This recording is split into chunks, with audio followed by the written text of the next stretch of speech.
পরে ইসলামের নবুয়তের এই সুমহান প্রাসাদে অন্য কেউ যদি নবুয়তের পরিচয় দিতে চায়, সে নবুয়তের এই সুমহান রাজপ্রাসাদে আবর্জনা, ময়লা বলে বিবেচিত হবে।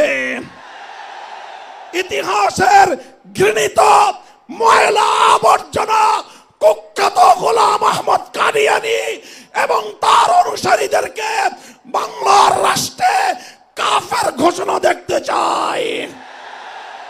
পরিষ্কার বলছি, আমরা 2013 সালের নবী প্রেমিক তাওহীদি জনতার শাপলা চত্বরের রক্তের উপর 24-এর যে বিপ্লব প্রতিষ্ঠিত হয়েছে, সেই বিপ্লব পরবর্তী বাংলার মাটিতে কাদিয়ানীরা মুসলিম ঘোষণা হতেই হবে, হতেই হবে।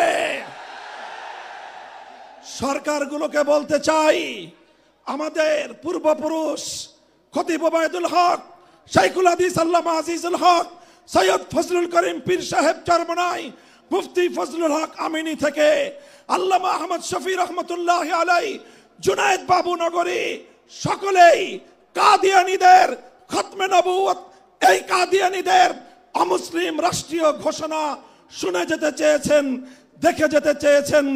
দুঃখ এবং পরিতাপের বিষয়, বাংলাদেশের সরকারগুলো এই কথা রক্ষা করতে পারে নাই। আমাদের আমির হেফাজত আল্লামা মুহিবুল্লাহ বাবু নগরী হায়াতে আছেন, তার নেতৃত্বে পীর সাহেব মধুপুর যেটা তুলেছেন, এবার কাদিয়ানীদের অমুসলিম ঘোষণা দাবি আদায় করার জন্য যদি প্রয়োজন হয় আবার 5ই মের মতো ঢাকা অবরোধ করতে হবে, ঢাকা অবরোধ করতে হবে। শুধু ঢাকা নয়, প্রয়োজনে জাতীয় সংসদের দিকে লং মার্চ করতে হবে, বাংলাদেশ অবরুদ্ধ করতে হবে, সকল রাজনীতি বন্ধ করে দিতে হবে, পার্লামেন্ট অচল করে দিতে হবে, সচিবালয় বন্ধ হয়ে যাবে, বাংলাদেশ থমকে দাঁড়াবে।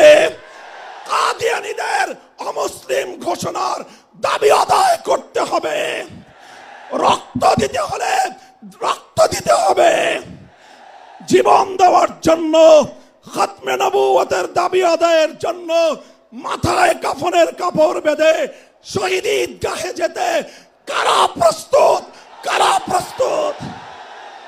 ইনশাআল্লাহ এ দাবি আদায় হবে। আর যদি সরকারগুলো দাবি আদায় করতে ব্যর্থ হয়, আগামী দিনে আমরা পার্লামেন্ট গঠন করব, আমরা ক্ষমতায় যাব, আমরা কাদিয়ানীদেরকে জাতীয় সংসদে আইন পাশ করে কাফের ঘোষণা করব, অমুসলিম ঘোষণা করব ইনশাআল্লাহ।